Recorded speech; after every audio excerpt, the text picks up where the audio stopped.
Jason, nice 3-1 win for the Batcats last night.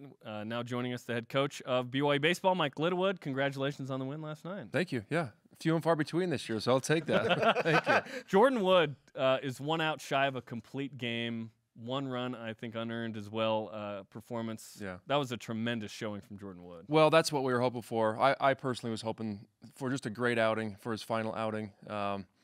And I was going with my heart when he was up to 103 pitches going into the 9th, which isn't, we could run him up to 130. That wasn't a big deal. Maybe even 140 if he felt good. He didn't have a whole lot of stress with most of his pitches, but I went with my heart. And I think normally I would have gone left-hander. I would have gone right out of the pen in the 9th because it's just they had left switch left, so he would have faced 2 out of 3 left-handers. But I wanted him to get that complete game, and man, he tried. He sure tried. But he was running. His tank was pretty low when I took him out. You know, it's interesting. When you joined us on air yesterday during the broadcast, you'd mentioned there's just this confidence throughout the team when he's on the mound. It's funny how that works. Just when there's a guy that, we just feel like we're going to win. Yeah, and we felt like that with Mike Rucker when he was on the mound, and Maverick Buffo to some degree. I mean, you just feel like that guy's going to give up 1 or 2 runs. So if you can put up 2, 3 runs, you're going to win a game. And we know that Jordan's just going to go compete. I mean, when he takes a bump, he is going to compete his butt off, and that's man, you just love that from a guy. He got in trouble a couple times yesterday. One time when he was a little bit over aggressive, they ran a safety squeeze, and he could have easily taken the out at first base, but he wanted to try to get the guy at home, just an athletic type play, and we didn't get that. So now it's 3-1.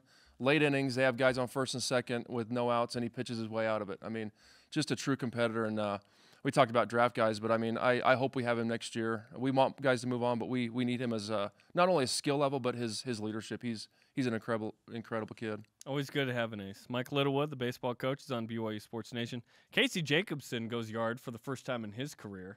What was your reaction when that ball went over the fence for Casey? Yay. Reaction. Yeah, I was happy for Casey. I mean, Casey can hit some fastballs if you leave him out over the plate. I think Casey's issue is just trying to put together a real good solid at bat, game after game, at bat after at bat. But he can, if you leave a fastball up over the plate, he's gonna do some damage to it. And then he's getting better at laying off the breaking stuff down out of the zone. But made an incredible play at short as well. Yeah. But he was playing third base. So we had him playing a little bit in the hole, and he cut in front of Schneemann, 360 slide, and Casey can make those type of plays. And yeah, he's been good for us. With Brian Sue out with a wrist injury, Casey's filled in nice and been really productive for us. Not to be confused with the former Mormon Stanford NBA player. That's in right. Basketball. That's right. Yeah. Do you know how many home runs you hit at BYU? More than Casey is the answer, but well, if we didn't have Google, then I would say like 400. But since people can look it up, I've got it in front of me. It's probably like around 30, under 30, probably. 34. 34. See, so the line was set at there we go. 30. You hit 1 as a What year was that? 88. Oh, you hit 4 18. years. Yeah, in 4 years. Yeah. You're like, I hit 34. Yeah. Yeah, 1 as a freshman, 2 as a sophomore, 13. So a huge jump from sophomore to That's junior. when I was a switch hitter my first 2 years, and then I went straight right-handed my junior year because I thought that's the way to get drafted, So that's where my mind was too, as well as some of our guys. And then 18 as a senior. Yeah, and so, but they were juiced bats. I mean, the bats were different than they are now. They're different. Yeah, no doubt about it. The ball came off the bat a lot harder when I played than it does right now. How would you have scouted you? Probably just throw the ball right over the middle and let him hit it to the defense. When I got to pro ball, man, I could not hit a slider. I couldn't hit a fastball either, and so that's why I'm coaching. So I just say, hey, challenge him and see where he hits it. So I was the greatest 2 hitter in the world. I should have been hitting 9, but I was hitting 2. Thank goodness Coach Pullins let me hit 2. This season has been unique in that for just the second time in your 6-year tenure, you're not going to make the West Coast Conference Tournament, top 4. So what kind of unique challenge has this season been, and how have you handled them? Well, it's taught me a lot about just culture. I mean, and about a lot of different things. But we had, 4 or 5 guys that had down years this year that you would think were our guys. On paper, they should be our guys. I mean, guys who have 58 RBI last year and under 15 this year, 12 home runs last year, 1 home run this year. I mean, production like that from 4 or 5 guys who last year Shaver and Chauncey, Bronson Larson kind of led the way. And those guys could kind of fly under the radar a little bit and just have great years, and nobody would even bring them up. Well, now it's their turn to rise, and just quite honestly, they didn't do it. And so And then all of a sudden, those second-tier guys that don't get to play a lot are like, well, why am I not in? You know, and then instead of our mantra, show up, team first, it's me second, kind of like changed a little bit.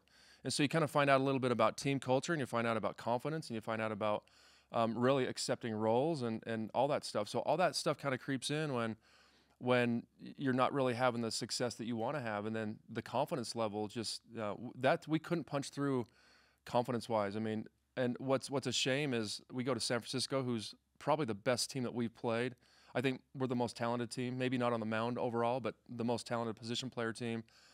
Then besides Auburn and Stanford, I think everybody else we're on par or better than. So that's kind of disappointing that we underachieved to that degree as a coaching staff, as players, as everybody involved in the program. So, you know, I think it's time to make some changes, and you have to get guys out that don't really want to be here, that take it for granted, that just want to put on the uniform and like, hey, look at me, I've got a uniform on. You got to have guys that really want to compete. And I just like last night, I just used the term refuse to lose. I mean, that just you'll do anything not to lose, and whether that's sitting on the bench cheering on your team, or whether that's batting third and playing shortstop, you know, whatever your role is to help this team win. And right now, I just don't think we have, and you've been around us a bunch, I just don't think we have 35 guys that want to do that right now. We have a bunch, but not all 35. What are your expectations in terms of guys that may play at the next level? What are your thoughts on those that may be drafted? Well, I think Brock Hale will get drafted this year. He's a junior. He does have another year, but he's ready. It just depends on how much money he wants, and I think this year, if Brock gets an opportunity, one, he should sign. He's ready for it, and not really worry too much about the money. We'd love to have him back, obviously, but you want guys to move on.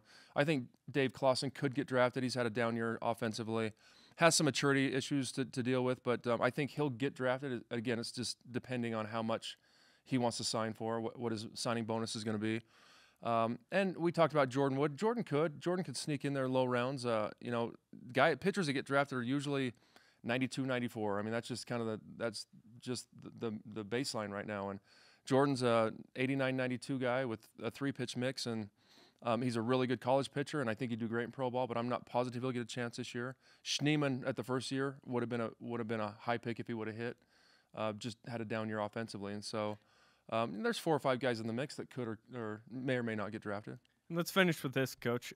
6 seniors. Tomorrow's their final game in a Cougar uniform. What have they meant to you in this program? Well, I mean, every single one of them, Shep and I talked about this yesterday before the game, and every single one of them have a key role. I mean, Kendall Moats isn't on our active roster this week, but, I mean, he started the championship game last year for us and beat Gonzaga. And so we wouldn't have had an opportunity. Hayden Rogers wins the game in the regional last year, and Brennan Anderson was my very first recruit here when I had to call D.G. Nelson at Salt Lake Community College and say, hey, I need a middle infielder. And so every single one of them, I could go down. Rhett Parkinson has done an incredible job. I mean, just every one of them means a lot. And those seniors, you're like, man, those guys, you hate to see their leadership leave. But, you know, it's time for guys to step up, and this is just kind of part of the process and a growing experience. We appreciate the time. We look forward to Game 2. We expect a similar result to last night. You know, a almost 2-hour game. That was awesome too. I told Hayden Rogers I want 7 innings at least with 21 strikeouts. And so that's my expectation. With at least tonight. 21 strikeouts. Exactly. Thanks, Mike. All right, thanks, guys. Karma. Oh, let's give you the BYU Sports Nation karma. Sorry. I'll take anything I can get. Yes. Thank you, Jason. Yeah, coming up tonight, 8 Eastern on BYUtv and BYU Radio.